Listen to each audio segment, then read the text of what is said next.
नमस्कार, रोहित रिपोर्टर देख रहे सभी दर्शकों का स्वागत है। इस वक्त जंतर मंतर पे हूँ। लगातार 2 महीने से धरना दे रहे भूतपूर्व सैनिकों का हो चुका है और आज एक नहीं 3 गुट जबकि धरना प्रदर्शन के लिए मैदान में उतरे हुए हैं और सबकी मांग, जाहिर सी बात है, सबकी मांग एक है, पर गुट 3 क्यों? इस पे बात करने के लिए सूबेदार सत्येंद्र जी हमारे साथ में बुलंदशहर से चल करके आए हैं और आइए हम इनसे बात करके और जानते हैं।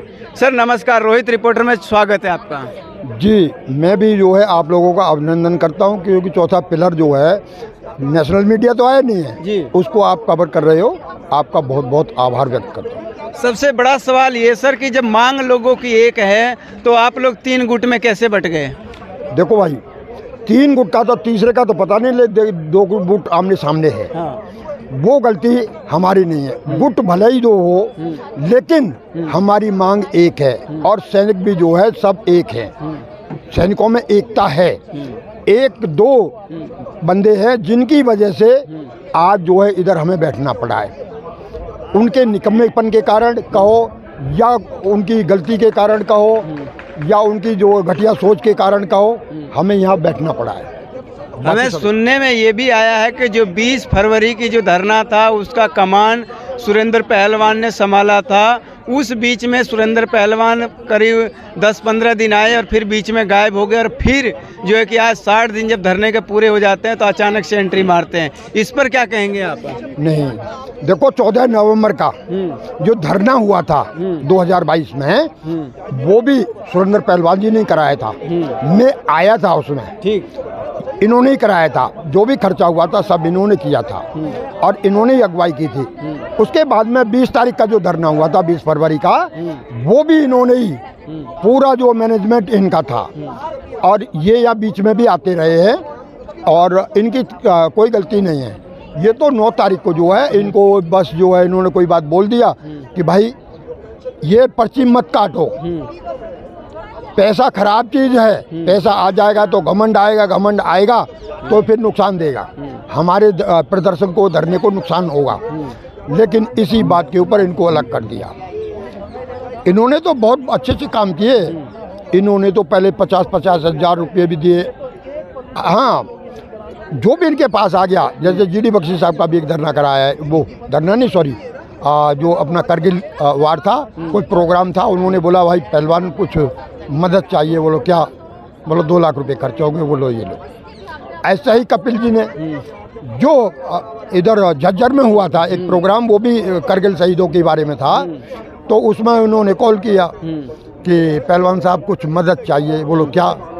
बोलो एक धरना करो। जबकि उन्होंने राजनेताओं को बुलाया, दीपेंद्र हुड्डा वगैरह उसमें आए। अच्छा, तो खुद तो राजनीति खेल रहे, खुद अफसरों को बुला रहे। अभी जो अफसर आना शुरू हुआ या बीच में जो उसका वो पड़ा हुआ था, आपको ज़्यादा पता होगा मेरे से, मैं बीच में आया ही नहीं हूँ, और उनको आमंत्रित कर रहे कि आप आओ, और बोलते हैं कि अफसर को बिल्कुल यहाँ जो है हम बैठने नहीं देंगे, आने नहीं देंगे, उसको जूतों की माला डालेंगे। पहले तो ये शब्द इस्तेमाल करते थे, बिल्कुल। लेकिन जो है अब क्या बात हो गई, अब कौन सी खूबी हो गई, अब उनको आमंत्रित कर रहे हो। और अफसर साहब भी ये बोल रहे हैं कि भाई ये PMR हमारा भी है, अफसरों का भी धरना है, क्योंकि हमें भी चाहिए।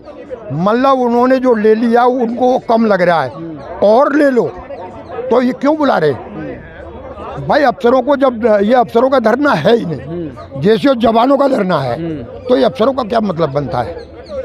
तो इसमें तो साफ साफ बोला गया है अफसरों को बुलाया नहीं जाएगा, नेता मंत्री को एंट्री नहीं दी जाएगी, अगर आते हैं तो मंच और माइक नहीं दिया जाएगा, नीचे बैठाया जाएगा। ये कहाँ तक सत्य है?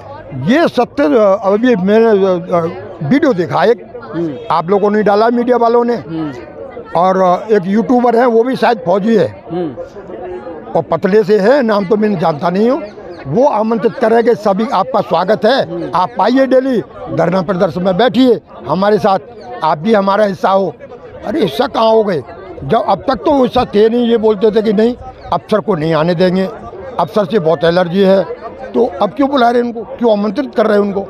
ये बगैर इनकी इजाज़त के हो रहा है क्या? आप सर कुछ दिनों पहले हमें सबका संघर्ष कमेटी के धरने में बैठे हुए मिले थे और आपने इंटरव्यू दिया था। आज दिल्ली वेटरन्स कमेटी के धरने में आप बैठे हुए हैं, इस पर क्या कहेंगे आप? बिल्कुल क्या वजह रही? ये वजह हमारी नहीं रही, ये वजह उनकी रही। उन लोगों की, एक दो लोग हैं, उनका वजह से हमें यहाँ बैठना पड़ा है, और हम यहाँ बैठेंगे ज़रूर। हमारी मांगे भी एक ही है और सैनिकों में भी एक तय की है, लेकिन उनको ये डर लग रहा कि जो है नेता ना बन जाए। वो चुनाव में खड़ा होना चाहते हैं। अच्छा। हाँ, पैसा जो इकट्ठा किया है उसका जो हड़प लो और लेके रफा हो जाओ, चुनाव मिल जाएगा। तो इस तरह की सोच है, जबकि हमारी ये सोच नहीं है। हमें ना चुनाव चाहिए और ना हमें अफसर चाहिए। हमें किसी का साथ नहीं चाहिए, ना नेताओं का चाहिए, ना अफसर का चाहिए, ना पैसा चाहिए, और ना चुनाव में हमें खड़ा होना। सबका संघर्ष कमेटी में आपका किस तरीके से कोई विवाद हो गया, या क्या वजह ऐसी रही जो आपको यहाँ तक आकर के बैठना पड़ा? जबकि सुरेंद्र पहलवान जी का कुछ लोग कहते हैं कि सबका संघर्ष कमेटी में से भगाया गया। कपिल फौजी ने यह भी कबूल किया है कि मैंने सुरेंद्र पहलवान को भगाया। इस पर आप क्या कहेंगे? मैं तो ये कहूँगा, सुरेंद्र पहलवान ने ही ये धरना स्टार्ट किया था, तो इनको कैसे भगा देगा वो? सुरेंद्र पहलवान ने ही उनको आउट किया है, सुरेंद्र पहलवान ने ही भगाया है उनको। वो अपनी नाकामी, हाँ, अपनी नाकामी जो है छिपाने के लिए, वो तो कोई भी कुछ भी मर सकता है, इसमें तो कोई वो नहीं। कपिल फौजी ने 4-5 फोटो और वीडियोग्राफ दिखाए जो नेताओं से इनका कोई ताल्लुकात है, नेताओं के साथ फोटो है, जीडी बख्शी के साथ फोटो है। इस पर क्या कहेंगे? जीडी बख्शी का मैंने अभी बताया, 2 लाख रुपया दिया था। ठीक है। वो कारगिल युद्ध का वो किया था। हाँ। अगले में दम है, तुम दे के दिखाओ ना, और तुम अपने फोटो दिखाओ ना। तुम दीपेंद्र हुड्डा को कैसे बुला रहे हो और कैसे तुम राजनेता? अरे झूठ बोलते हैं यार, झूठ बोलते हैं। दीपेंद्र हुड्डा को बुलाया है 28 जुलाई को। अच्छा। 28 जुलाई 2016। और मैं डेट दोबारा बता दूंगा। हाँ। अगर मैं जो है थोड़ा सा कंफ्यूज हूँ तो। मतलब कंफर्म है कि बुलाया था? हाँ, बिल्कुल बुलाया है, उन्होंने डाला हुआ है, और मैंने भी डाला है कि भाई इसका हिसाब दो। ठीक है, तुमने निकाल दिया या उन्होंने निकाल दिए, लेकिन पैसे का हिसाब दो। जो 14 नवंबर को खर्च हुआ था वो भी दे दो, 20 फरवरी को खर्च हुआ था वो भी दे दो, और जो वहाँ झज्जर में प्रोग्राम में खर्च हुआ था वो भी दे दो। दो ना। कहना है कि सारा पैसा मेरे कपिल फौजी के ऊपर थोड़ी ना खर्च किया है, किया तो लोगों के ऊपर है, सैनिकों के ऊपर है, सबके ऊपर किया है। कोई सैनिक के ऊपर खर्चा नहीं हुआ, 1 रुपये का खर्चा नहीं है। ये सब झूठ है, सब बकवास है, इसमें पैसे को आने की कोई जरूरत नहीं है।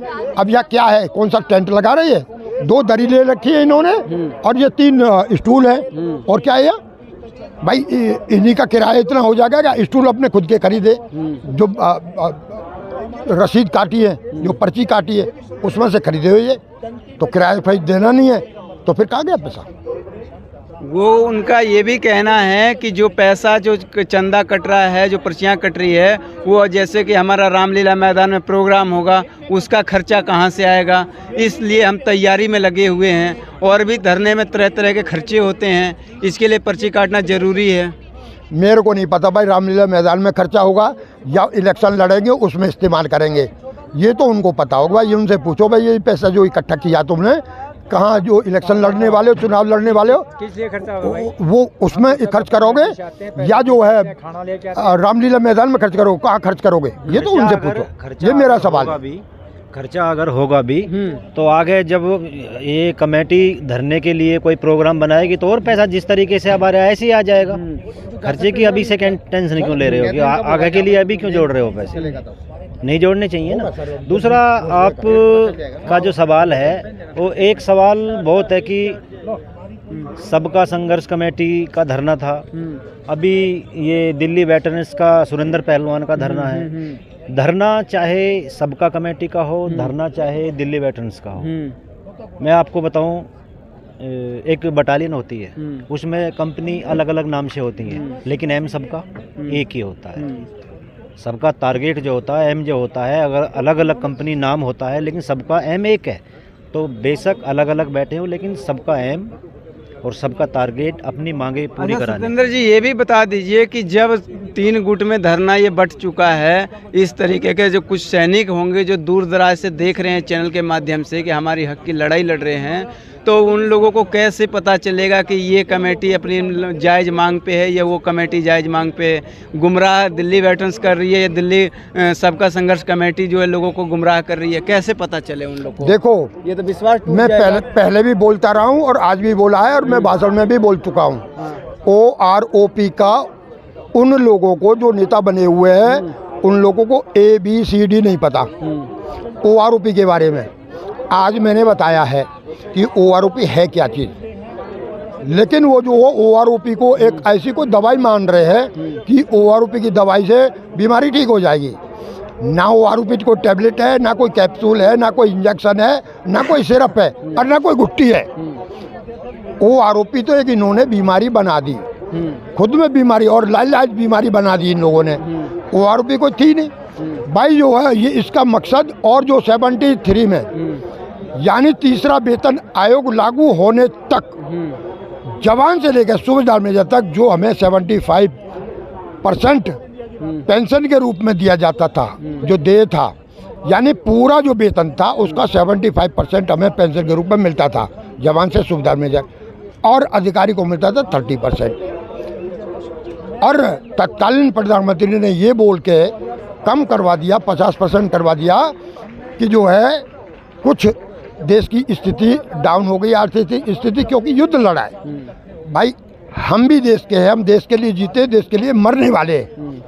तो जायज़ सी बात है, सैनिक तो उसका बुरा नहीं मानेगा। हमने भी बहुत गर्व से स्वीकार किया कि हमने इतना महान युद्ध जो है जीता है, इतना पूरा देश दुनिया के इतिहास में ऐतिहासिक युद्ध जीता हमने, लेकिन हमें कोई दिक्कत नहीं आई। लेकिन उन्होंने ये भी बोला कि 2-4 साल में जैसे स्थिति थोड़ा सुधर जाएगी तो हम वापस 75% आपका पेंशन कर देंगे। अच्छा, ये तो हमारा तो नहीं हुआ, अधिकारियों का 50% हो गया, हमारे बराबरी हो गया। और आज तक क्या आदरणीय प्रधानमंत्री जी बोलते कि भाई विश्व की 5वीं अर्थव्यवस्था बन गया है हमारा भारत, तो अर्थव्यवस्था बन गया है तो उसको लागू करो। भाई प्रधानमंत्री ने तो बोला था, और प्रधानमंत्री कोई भी हो, तत्कालीन हो या वर्तमान हो, तो उसका ड्यूटी तो वर्तमान को भी बनती है, उनको ये लागू करना चाहिए। ठीक। आप लोगों को ये विचार कैसा लगा, कहाँ तक सही लग रहा है, आप अपनी राय कमेंट बॉक्स में ज़रूर दीजिए। धन्यवाद।